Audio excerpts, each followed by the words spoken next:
Welcome back to the Conservative Commandos, the radio show and the television show. Of course, the Conservative Commandos radio network is carried all across this great nation. Most recently, we added a station in the Washington, D.C. area in Virginia. And of course, the AUN TV network carrying the show on, in California and Nevada. But in case you are not somewhere where we have broadcast towers, you've always got Al Gore's amazing internet. We truly are everywhere. I'm George Landreth, and I'm glad you stuck around. We've got lots more to talk about. Do want to remind you, if you want to hear or view a rebroadcast of our show or get more information about something we've talked about, go to our website, ccrshow.com. We've been talking with Rick Manning. He, of course, not only, you'll recognize him as a former Conservative Commandos radio and television host with us, but he is the president of Americans for Limited Government. We were talking in the last segment about the new book that he and Star Parker have written, Necessary Noise. I will remind you, if you want to check that out and get a copy, just go to rickmanning.com. But Rick, we're going to change gears a little bit here and talk about some of the crazy stuff going on in Washington. I know there's, of course, this has been a big week on impeachment, and I don't want to necessarily overlook impeachment, but I do think there's an important issue that's out there that has been kind of growing and percolating that potentially could be kind of like 2008 all over again. If you remember the housing bubble, not that it's a housing bubble we're talking about, but a similar kind of economic shock that could impact all of America, even if you aren't caught up in the actual bubble itself. And we basically suffered through 8 to or more years of kind of difficult economic times as a result of that.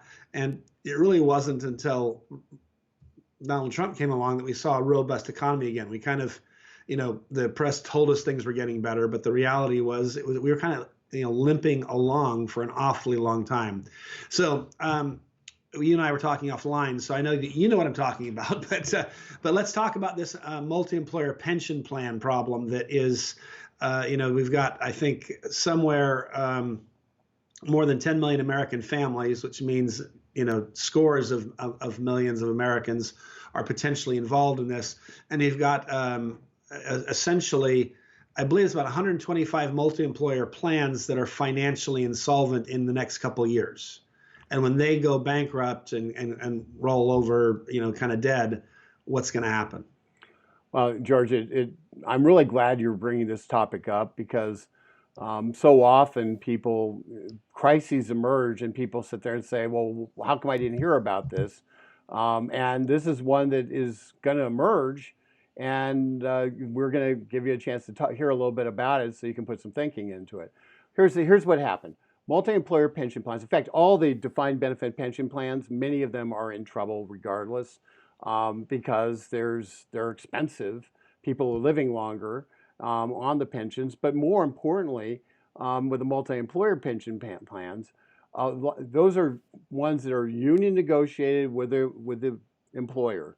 And in those cases, if the union's been diminishing or the employer goes away, what you have is a lot of people in the plan with very few people paying into it. And given the last 20 years, particularly since NAFTA, which I know we both supported, but one of the things is Ross Perot was correct that a lot of the jobs ended up being exported overseas, whether to Mexico and lately China. And as a result of that, a lot of these pension plans are now sitting there with very few people paying into them and lots of people taking money out. Well, we all know that doesn't work. And eventually the pension plan ends up out of money. I'm not talking about the public employee ones. I'm not talking about CalPERS or those. I'm talking about the Teamsters plan, the Central States plan, which is the biggest one that's going to go bust shortly. And what essentially is happening is you've got lots of senior Americans who work their whole lives, who are sitting there with a pension money coming in, and that pension money is going to go away unless something's done. And there are some proposals that are going to happen. And there's basically 3 things we can do, okay? We can do nothing and let the chips fall where they may, and people will end up getting about 20 cents on the dollar until the Pension Benefit Guaranty Corporation goes broke, which will be very shortly. And then we're going to have to bail out the entire Pension Benefit Guaranty Corporation, much like a Fannie Mae or Freddie Mac, okay? So that's one.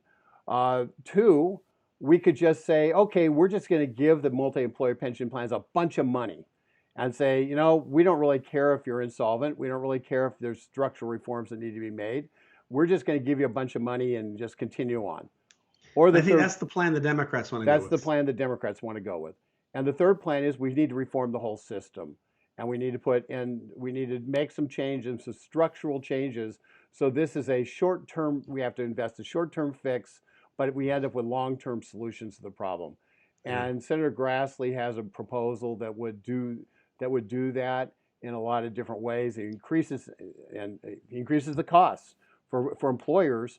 They raise the cost for employers who are part of these multi-employer pension plans pretty significantly to shore up from the corporation into that plan, since they're the ones who made the deal with the unions that didn't adequately fund it. So that's one part of it. But it also puts in it has certain haircuts that people get based on, in terms of getting less return on the pension that's proposed in it. And there is, for people who are existing workers, there is a cost to them in terms of payroll deduction that they would have to pay in order to sustain the plan moving forward. Now, I will tell you, George, I think basically ask everyone to share the cost. Share the cost of their own pension, like every one of us has to do when we have a 401k, as an example. So, the real solution and where I'd hope we'd get to on this whole pension issue is twofold. Number one, I'd like to see us wean the world off of defined benefit pensions because they always fail. The Social Security, we've all talked about Social Security and how it's all doomed to fail because there's only about two payers for every one recipient, and we know the clock for it to go around of money. Well, all these things are just on that same clock, just a shorter time frame. And defined benefit pension systems don't make sense in a world where we're going to live to be 95, 100 years old in the next generation. And at that point, you just can't sustain a world where you're working for 35, 40 years and you're getting benefits for 40 years. That doesn't make any sense. So you can't have, so that world doesn't work. So we have to change that construct.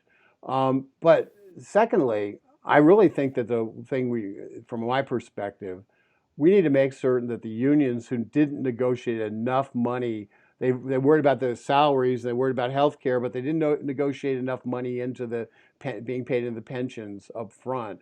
I really think we need to have the unions have to pay a price on this, and that means a certain amount of union money needs to be put into the actual pension funds just like the corporate money does, since those multi-employer pension plans are a partnership between the union and the corporation that the union members represent or work for, and that's a partnership like this, and yet the corporations are having to pay, but I believe we have to have the unions pay a price because otherwise they have no incentive not to negotiate pension payments in the next contract. Their incentives are all to continue just worrying about health care and salaries and not actually trying to put some of that resource into pensions.